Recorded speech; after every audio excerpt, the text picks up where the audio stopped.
계속해서 우리가 디모데후서 1장 말씀을 살펴보고 있습니다.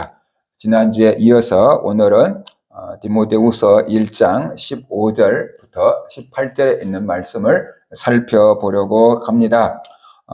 사람의 인심이 어떤 건가? 사람의 믿음이 어떤 건가? 평안할 때는 잘 가늠하기가 어렵습니다. 그런데 인생에 겨울이 찾아오면 그 본심이 드러날 때가 많이 있습니다. 평안할 때는 주변에 사람들이 가득합니다. 그런데 누가 내 사람인지, 누가 끝까지 남아있을 사람인지 구분하기가 어렵습니다. 하지만 고난의 찬바람이 불기 시작하면 이제 그 본심을 알게 될 때가 있습니다. 오늘 본문에 바울을 대하는 그 사람들의 모습 두 가지로 드러나 있습니다.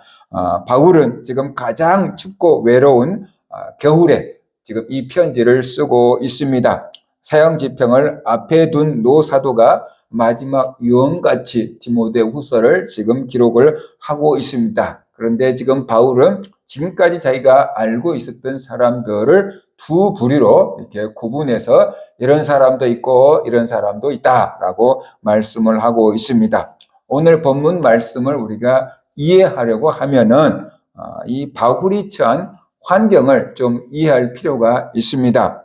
성경에는 바울이 두 번 투옥됐다라는 사실이 언급되어 있지 않습니다. 한 번 투옥된 것으로 우리가 성경을 보면은 이해하게 돼요. 하지만 우리가 오늘 본문을 2차 투옥 이후 순교 직전의 상황을로 우리가 보는데 그 이유는 몇 가지 이유가 있습니다. 첫 번째로 환경이 다르다는 것이에요. 사도행전 28장 마지막을 보면 바울은 로마에 있는 자기 셋집에서 머물며 사람들을 자유롭게 만났고 그들에게 복음을 전한다라고 말하고 있습니다. 이때 쓴 편지들이 에베소서, 그리고 빌립보서, 골로새서, 빌레몬서, 이른바 우리가 말하는 이 옥중서신, 에빌골몬 이렇게 하는데 옥중서신을 여기서 기록했습니다. 그런데 이 옥중서신을 바라보면은 곧 석방될 것 같은 소망, 그리고 기쁨에 가득한 모습을 볼 수 있습니다. 하지만 디모데후서를 바라보면은 분위기가 완전히 달라집니다.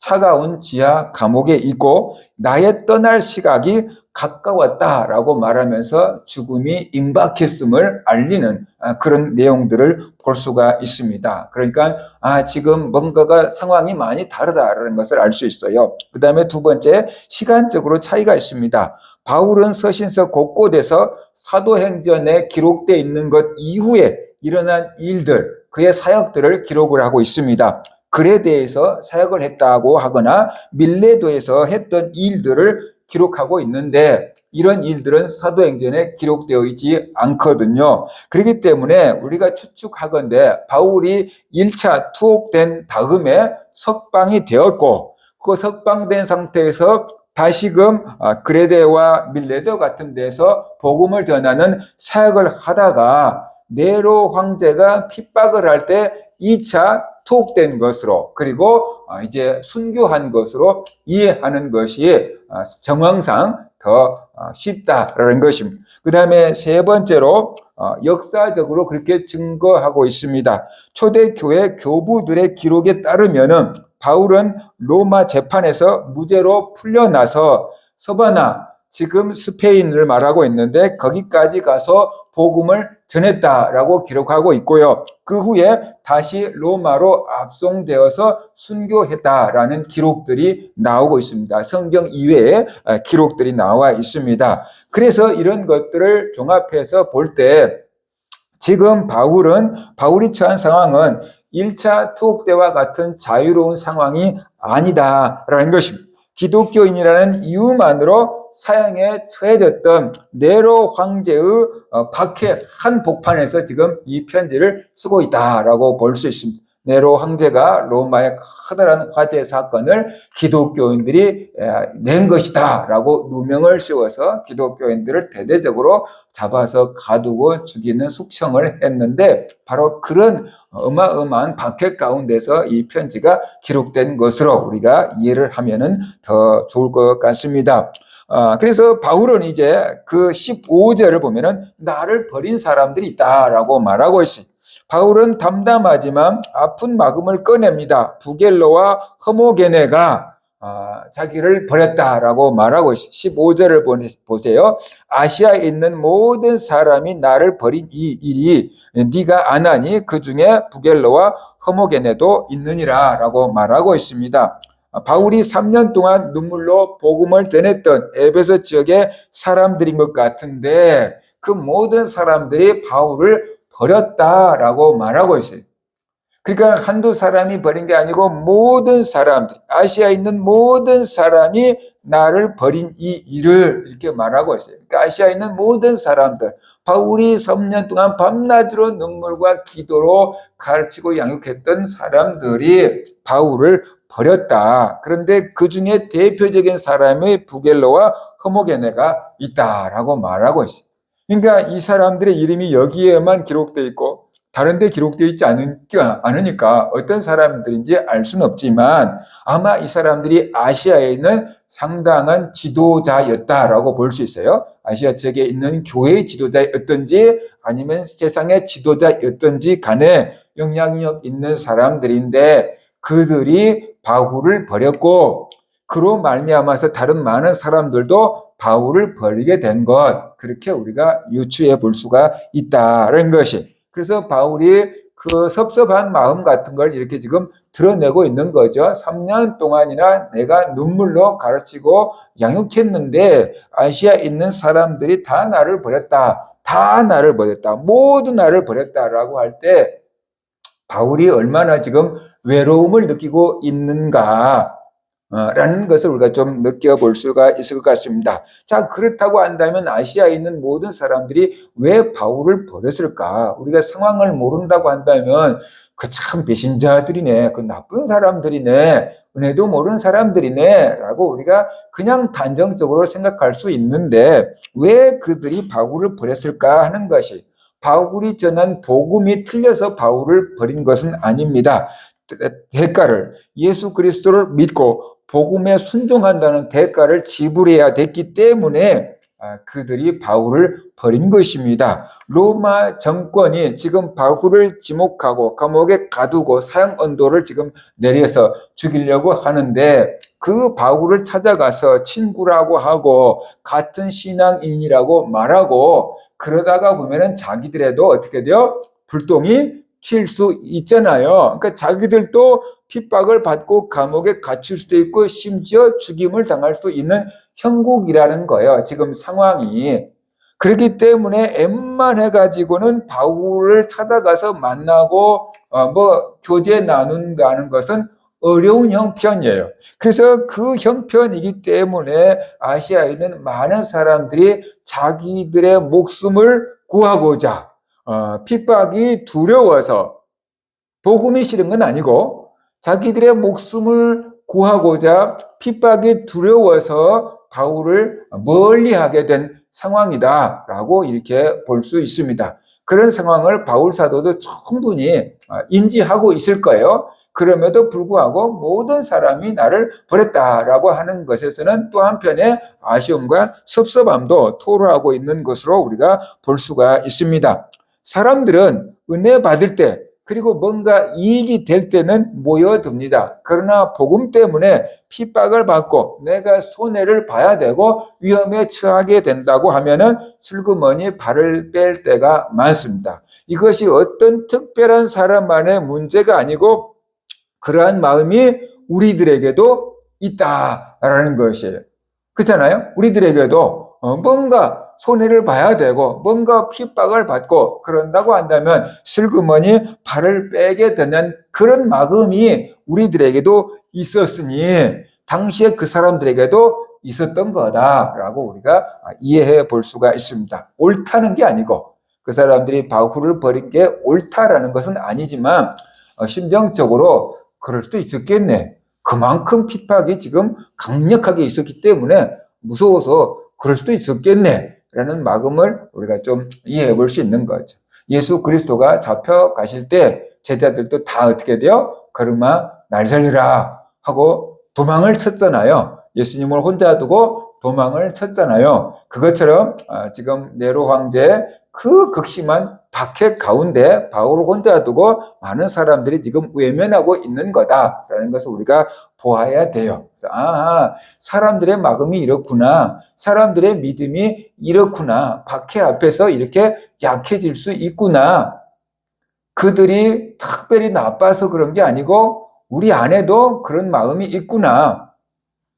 우리 안에도 그런 마음이 있구나. 하나님께서 우리의 마음을 지켜주지 않는다고 한다면 우리도 그럴 수 있구나. 라는 것을 우리가 알고 내 자신을 너무 신뢰하지 말고 하나님을 의지하고 주님께서 우리를 붙들어 주실 것을 우리가 구하고 하나님께 우리를 맡기는 그 겸손한 자세가 필요하겠다라는 생각이 듭니다. 그 다음에 이제 그런 다른 사람이 나오는데 죽게 하듯 찾아온 사람이 있었다라고 말하고 있어요. 16절과 17절 보세요. 원하건대 주께서 오네시보로의 집에 궁유를 베푸시옵소서. 그가 나를 자주 격려해 주고 내가 사슬에 매인 것을 부끄러워하지 아니하고 로마에 있을 때 나를 부지런히 찾아와 만났습니다. 라고 말씀을 하고 있습니다. 모두가 바울을 외면할 때 한 사람이 로마 지하 감옥문을 두드립니다. 그리고 바울을 면회합니다. 그 사람이 바로 오네시보로다라고 말하고 있습니다.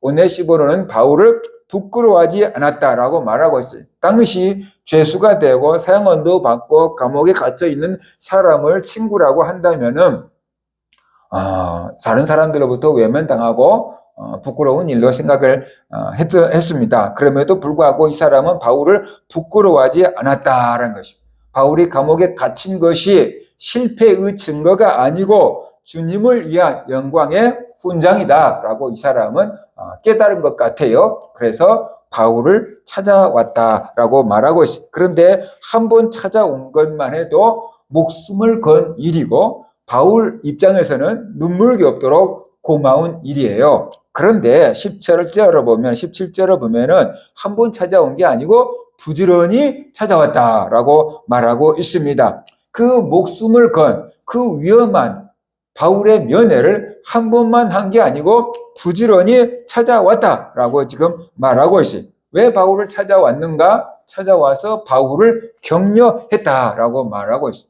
우리가 알고 있는 바울은 그리스도의 사도고 기사와 이적과 표적을 일으키는 사도고 무엇보다도 믿음으로 가득 차 있는 사도였습니다. 그런 사람에게 무슨 위로와 격려가 필요했겠을까라고 생각할 수 있지만 당시 바울에게는 한 사람의 위로와 격려가 절실하게 필요했는데 그것을 알고 오네시보르라는 사람이 찾아와서 바울을 격려해 주었다라고 말하고 있어요. 그러니까는 믿음 좋은 사람이라고 해서 위로가 필요 없는 것도 아니고 격려가 필요 없는 것도 아니다. 교회 목사고 장로고 권사님이라는 직분을 가지고 있다고 해서 위로가 필요 없고 격려가 필요 없고 중보기도가 필요 없는 것은 아니다라는 거죠. 그들도 똑같은 우리와 같은 사람들이기 때문에 위로가 필요하고 격려가 필요하고 또 중보기도도 필요한 사람이다라는 것을 우리가 알 수 있어요. 여기서 바울의 참 인간됨을 볼 수 있어요. 그 오네시보로가 찾아와서 바울을 격려해줬다. 그런데 그 오네시보로가 얼마나 고마웠겠습니까? 아시아에 있는 모든 사람들이 바울을 버렸는데 이 오네시보로가 와서 바울을 위로하고 격려해 주었으니까 바울 입장에서 그 사람이 얼마나 고맙고 얼마나 감격스러웠겠습니까? 그래서 바울은 그 사람의 은혜를 잊어버리지 못하고 오네시보로와 그 가정에 복을 달라라고 기도하고 있습니다. 이 오네시보로의 모습을 보면은 마태복음 25장에 나온 양과 염소의 비유가 있잖아요. 양은 구원을 받고 염소는 버림을 받잖아요. 그런데 양과 염소가 다른 이유는 뭐냐 그러면은 주변에 있는 가난하고 힘들고 옥에 갇힌 사람들을 돌봐주느냐 돌봐주지 않느냐. 그 문제로 예수님이 말씀을 하시는데, 바로 이 오른편에 있는 의인에게 주님께서 하시는 말씀이 이거예요. 내가 옥에 갇혔을 때 와서 보았느니라. 그러니까 그들에게 은혜를 베풀고 구원을 베푸는 거거든요. 그러면 우리는 할렐루야 감사합니다 하고 들어가면 되는데, 그 의인들이 깜짝 놀라서 질문을 합니다. 주님, 우리가 언제 주님이 옥에 갇히신 것을 보고 가서 배웠나이까? 질문해. 아니, 우리는 주님 옥에 갇혔을 때 찾아가 본 적이 없어요.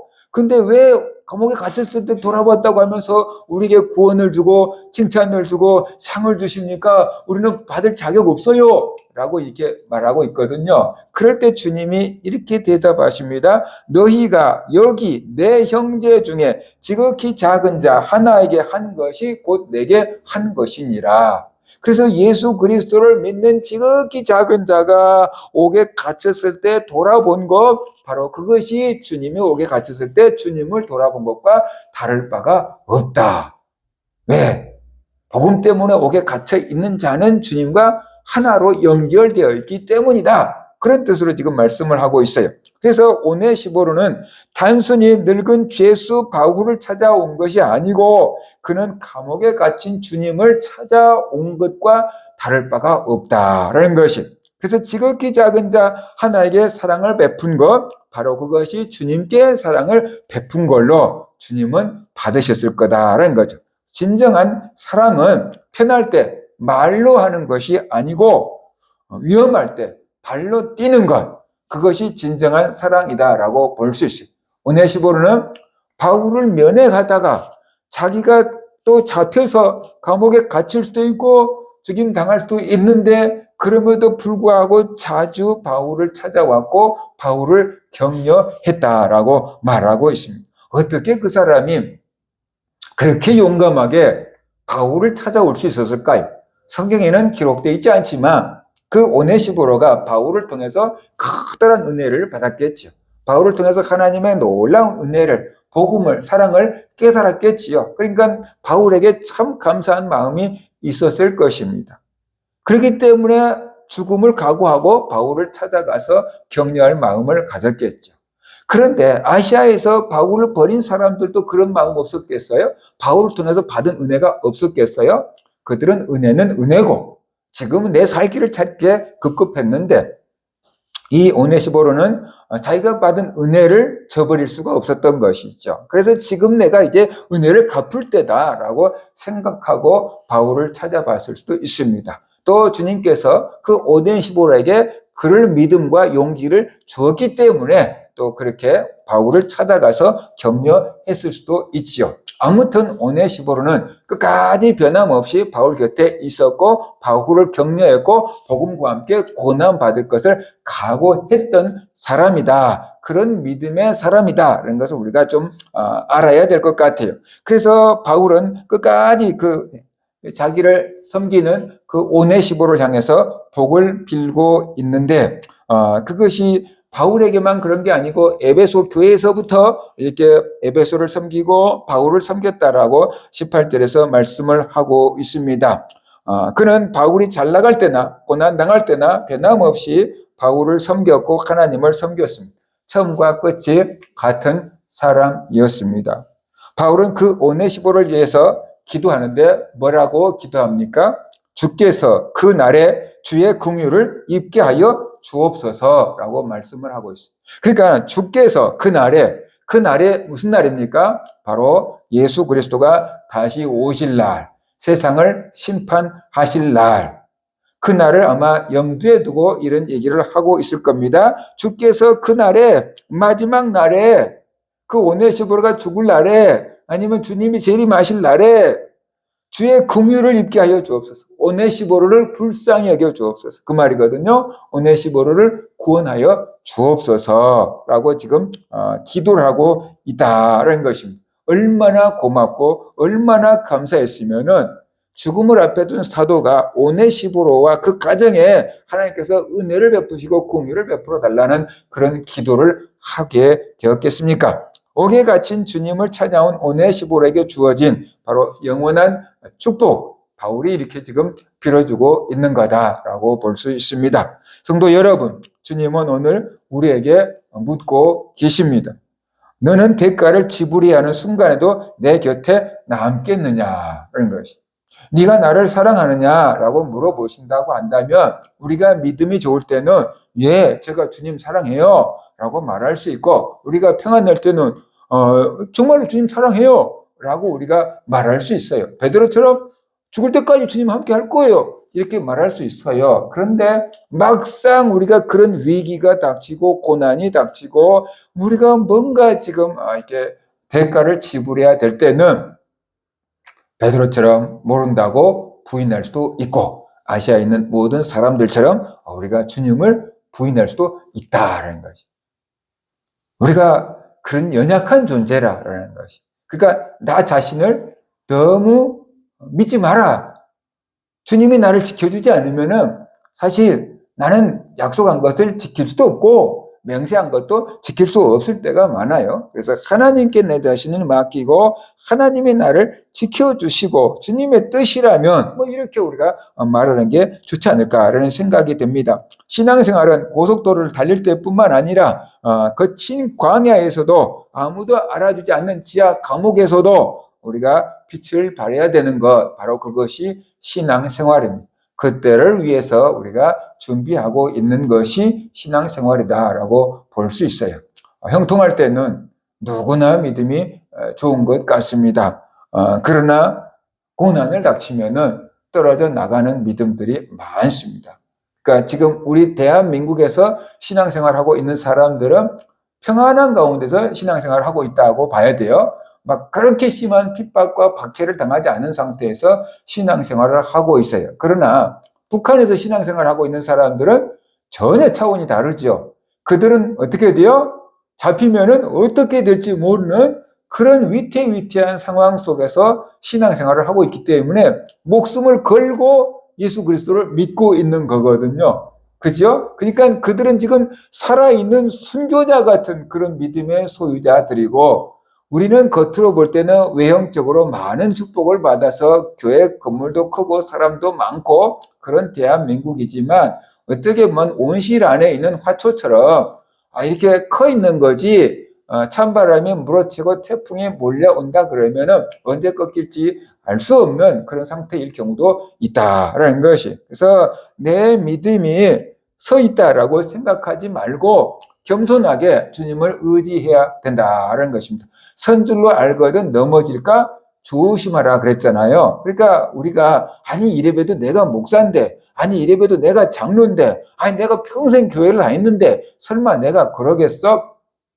그렇게 마음 먹을 수도 있지만 어떤 의미에서는 우리가 나는 연약한 존재야, 그리고 섰다고 생각하지 말고 겸손하게 주님을 의지하는 그 겸손이 더 필요할 거다라는 것입니다. 진짜 믿음은 안전할 때가 아니라 위험할 때 드러난다라는 것입니다. 환경에 따라서 마음이 바뀌어 누군가에게 상처로 기억되는 부겔로와 허모게네처럼 되지 말고 정말로 감옥에 갇힌 주님을 뵙듯 고난받는 형제들을 끝까지 찾아가는 오네시보로 같은 사람이 되어야 된다는 것입니다.